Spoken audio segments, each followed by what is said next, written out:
আপনি কি জানেন শয়তান কেন আজীবন জাহান্নামে থাকবে? তো চলুন তা জানার আগে আল্লাহকে ভালোবেসে ভিডিওতে লাইক দিয়ে চ্যানেলটি সাবস্ক্রাইব করি।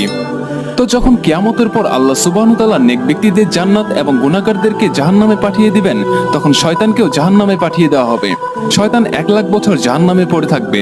তখন আল্লাহ সুবহানাহু ওয়া তাআলা হুকুম দিবেন, শয়তানকে জাহান্নাম থেকে নিয়ে আসো, এবং হযরত আদম আলাইহিস সালামকেও জান্নাত থেকে নিয়ে আসা হবে।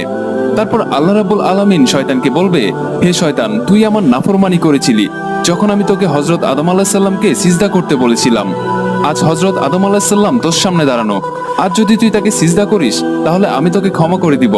তখন শয়তান বলবে, হে আল্লাহ, যখন আপনি আদম আলাইহিস সালামকে সৃষ্টি করেছিলেন তখন আমি তাকে সিজদা করতে অস্বীকার করেছিলাম, আর যখন সে কবরে ছিল তখনও আমি সিজদা করতে অস্বীকার করেছিলাম, আর আজও আমি তাকে সিজদা করব না।